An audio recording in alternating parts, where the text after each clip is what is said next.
నమస్తే అండి. Welcome to our channel. మనతో సినీ క్రిటిక్ దాసరి విజ్ఞాన్ గారున్నారు. నమస్తే సార్. నమస్తే.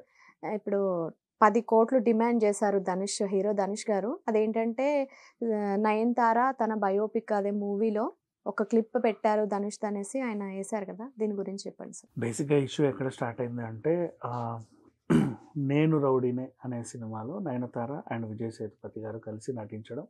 ఆ సినిమాకి ధనుష్ ప్రొడ్యూసర్‌గా వ్యవహరించడం.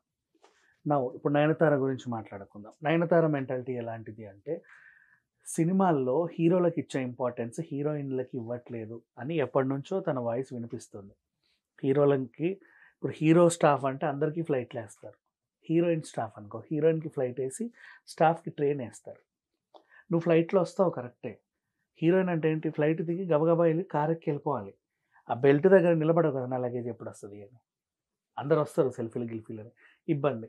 సో, గబగబా ఎళ్ళిపోయి కూర్చుంటావు. నీ లగేజ్ ఎప్పుడొస్తుంది? నీ అసిస్టెంట్‌తో పాటు ట్రైన్‌లో రేపు పొద్దునకొస్తది. పొద్దున దాకా ఇట్లా కూర్చోవాలి నువ్వు. మరి తొందరగా రావడం ఎందుకింకా? అదేదో వాళ్ళతోనే రావచ్చు కదా! ఇది వీళ్ళ ఇబ్బంది. అబ్బా! అని జెప్తారు. ఆ రోజంతా వీళ్ళు ఇబ్బంది పడతారు. కావాల్సింది లేక, వాళ్ళు ఎప్పుడొస్తారో అన్న ఎదురు చూపులు చూడలేక, చిరాకు, పొరాకు మైండంతా పాడైపోతది. అది నెక్స్ట్ డే షూటింగ్‌లో వాళ్ళకి ఎఫెక్ట్ పడుతది. ఆ ప్రెషర్ అంతా. ఇవన్నీ మానసిక వేదన అంతా ప్రొడ్యూసర్ ఆలోచించాడు బేసికల్లీ. బట్ అందుకని 'నయనతార' ముందుగా ఏం చెప్పుకుంటదంటే, నాకు నా అసిస్టెంట్‌లందరికీ ఫ్లైటే కావాలి. నా అవసరం అది. నాకు 2 క్యారీ వ్యాన్‌లు కావాలి. నా అవసరం అది. ఎందుకు 2 క్యారీ వ్యాన్‌లు? ఓ దాంట్లో ఒకవైపు మేకప్ అవుతారు. ఇంకో వైపు ఆవిడ సంబంధించిన టిఫిన్ తెచ్చి అక్కడ పెడతారు. భోజనమో, టిఫినో. ఇప్పుడు ఇక్కడ మధ్యలోనే మనము డ్రెస్ చేంజ్ చేసుకోలేం. ప్రొడ్యూసర్‌కి ఆ రోజు ఆ బట్ట మీద ఏదైనా పడిందనుకో, ఇటు ఇదంటినా పోదు, అదంటినా పోదు. టిఫిన్ మరకలు పోవు, మేకప్ మరకలు పోవు కదమ్మా! ఏదైనా సరే. ఆ రోజు చాలా ఇబ్బంది ఇంకా. షూట్ క్యాన్సెల్ చేయాల్సి కూడా వస్తది అప్పుడప్పుడు. ఇంత పెద్ద లొకేషన్. ఆ కాస్ట్యూమ్ ఏదన్నా అయితే. ఇంకో కాస్ట్యూమ్ లేకపోతే. అందుకు తనేం చేస్తాడంటే, కాస్ట్యూమ్‌కి ఇచ్చే తన గౌరవం ఎలా ఉంటది, అది మార్చుకోవడానికి ఇంకో క్యారీవాన్ కావాలి. అక్కడ వాళ్ళు నీట్‌గా సెట్ చేసి ఓకే అనుకుంటే ఆ క్యారీవాన్ దిగేసి డైరెక్ట్ సెట్‌కెళ్తది. మళ్ళీ మేకప్ దగ్గర రాదు. మళ్ళీ మేకప్ దగ్గర రావాల్సుంటే ఆ టవలో, గివలో యేసుకొని నీట్‌గా కూర్చొని ఆ టచప్‌లేవో చేసుకొని ఎళ్తది. ఇది తన అవసరం. తనకే కాదు తన వల్ల ప్రొడ్యూసర్‌కి కూడా ఆ అవసరం ఉంది. ఇట్లా తను ముందే అడుగుతది. అందరు ప్రొడ్యూసర్‌లు దానికి సరే అని తలూపే పెట్టుకున్నారు. ఇకపోతే ధనుష్ హీరో కాబట్టి మేము ఆర్టిస్టులమే. మాకు తెలీదా ఎవడి అవసరాలు ఎలా ఉంటాయో, కావాలని ప్రొడ్యూసర్‌లను దొబ్బడానికి ఇన్నిన్ని అవసరాలు క్రియేట్ జేస్తారు. ఏం అవసరం లేదు. ఒక క్యారీవాన్ ఇవ్వండి. వాళ్ళు అడ్జస్ట్ అవుతారు. ఏం అవసరం లేదు ఇలా చేయండి. వాళ్ళే అడ్జస్ట్ అవుతారు.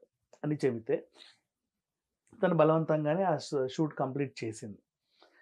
నౌ నెక్స్ట్ అక్కడ వీళ్ళిద్దరికి ఎందుకు పడట్లేదు అంటే ధనుష్‌కి అదేంటి కొత్త ఇంకో స్టార్ వచ్చాడు. అంత పెద్ద స్టార్ రోడ్డు మీద ఇంకా నిలబడున్నాడు. ఆయన క్యారీవాన్ ఏమైంది? లేదండి మేడం గారు 2 క్యారీ వ్యాన్‌లు తీసేసుకున్నారు. అదేంటి అట్టెట్ట తీసుకుంటది 2 మనం ఒకటే కదా ఇచ్చాం. ఏం జరుగుతుందంటే, ఓ క్యారీ వ్యాన్‌లో ఆమె గారు డ్రెస్ మార్చుకుంటున్నారు. ఇంకో క్యారీ వ్యాన్‌లో వాళ్ళ స్టాఫ్ అందరూ కలిసి భోజనాలు చేస్తున్నారు. ఇప్పుడు ఈయనకి ఎలా మండింది? ఇవాళ రేపు హీరోయిన్‌లు ఎట్లా తయారయ్యాలంటే వాళ్ళకి ఒక క్యారీ వ్యాన్, వాళ్ళ స్టాఫ్ భోజనాలు చేయడానికి ఒక క్యారీ వ్యాన్ కావాల్సొస్తుంది.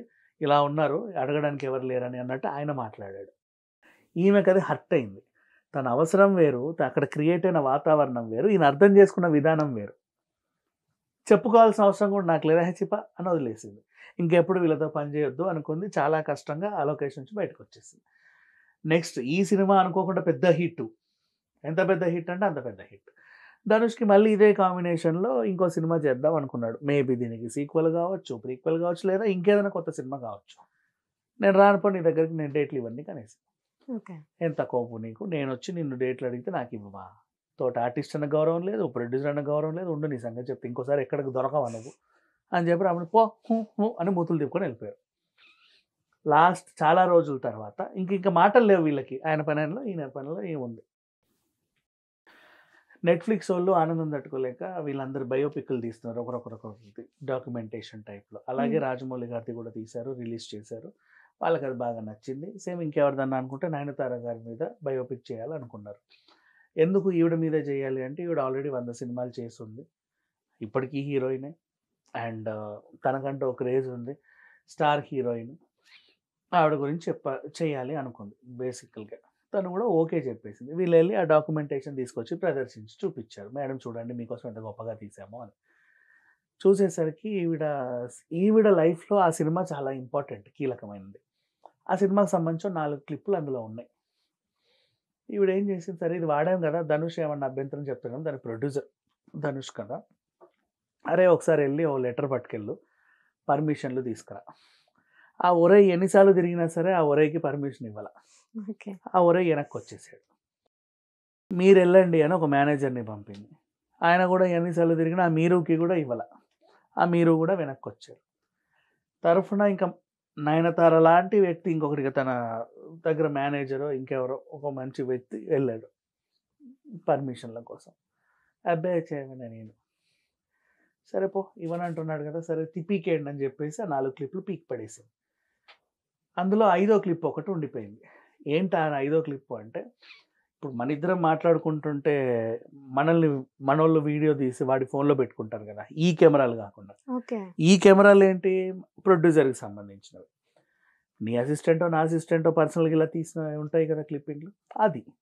ఓ 3 సెకండ్లు ఉంటే దాన్ని వాడింది. ధనుష్ ఇక ట్రైలర్ రిలీజ్ అవ్వగానే ధనుష్ భూతద్దం పెట్టుకొని ఎతికాడు. ఎక్కడ వాడింది? ఎక్కడ వాడింది? ఎక్కడ వాడింది? అని దొరికేసింది. దీన్ని పట్టుకెళ్ళి నాకు తెలియకుండా నా పర్మిషన్ లేకుండా నా సినిమాలోని 3 సెకండ్లు వాడుకుంది అని చెప్పి కోర్ట్ నుంచి నోటీస్ పంపి 10,00,00,000 పరువు నష్టం దావా ఏసేసాడు. 10,00,00,000 మండింది నయనతారకి.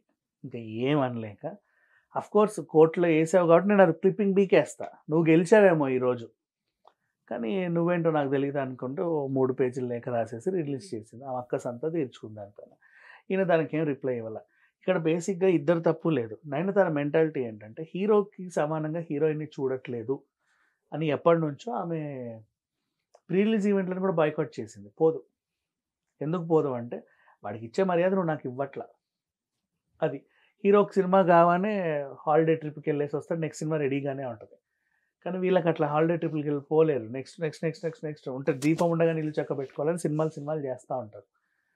బట్ ఆ మర్యాద దక్కదు. హీరోతో సమానంగా. పేరుకు హీరోయిన్. ఆమె ఎప్పటినుంచో అలా ఫీల్ అవుతానే ఉంది. చాలామంది హీరోయిన్‌లు కూడా నోరిప్పిన దాఖలాలున్నాయి. తాప్సీ కూడా చాలా సార్లు చెప్పింది ఈ విషయాన్ని. సో, ఈమె ఇలా కరాకండిగా ఉండి ఏం చేస్తది, నేను రాను ప్రీ రిలీజ్ ఈవెంట్‌కి ముందే చెప్పేస్తది. మీ ప్రమోషన్‌లో మీరు ఏడవండి నేను రాను. నేనంత స్ట్రెస్ తీసుకోలేను. నెక్స్ట్ డే మళ్ళీ నాకు షూట్ ఉంటది కాబట్టి నాకు అవసరం లేదు. సో, ఈమెకెంత పొగరో అని చెప్పేసి ఒక ఇదైతే ఉంది. అది కూడా క్యాష్ చేసుకొని ధనుష్ అభిమానులు ఆమె మీద దాడి చేస్తున్నారు. నువ్వే ఇలా చేసావు, అలా చేసావు అని. మిగతా వాళ్ళేమో ధనుష్ అర్థం చేసుకుంటే బావుండని వీళ్ళు. సో, నయనతారకి మెంటాలిటీ ఉంది కాబట్టి, ఆ రోజు కూడా ఏం చేసిందంటే, ఈ ప్రొడ్యూసర్ ఇతను ధనుష్‌తో ఎక్కువేం మాట్లాడల. అసల అవసరం లేదనుకుంది. ధనుష్ అలా కాదు. నేనే ప్రొడ్యూసర్ అయ్యి అడిగినా కూడా ఆర్టిస్ట్‌లానే ఉన్నారు. ఈళ్ళకెంత కొవ్వు అని. సో, ఈ క్లాష్ మనం ఇప్పుడు చూస్తున్నాం. నెక్స్ట్ ఈయన రిప్లై ఏదైనా ఇస్తే అప్పుడు చూడాలి బేసిక్‌గా. మరి నయనతార హస్బెండ్ ఒకటి వీళ్ళు పోస్ట్ రాసి మరీ డిలీట్ చేస్తారు. ఎందుకు డిలీట్ చేశారంటారు? అది ఎందుకులే అని చెప్పేసి వీళ్ళే డిలీట్ చేశారు. అంత పెద్ద విషయమేం కాదు. నిన్న ఈవిడ ఆవేదన అయితే 3 పేజీలలో బాగా కనబడింది. ఇంకా ఎందుకు దీన్ని వివాదం చేద్దామని వాళ్ళు అనుకోని ఉండొచ్చు. అంతే. అంతకుమించి ఇంకేం లేదు.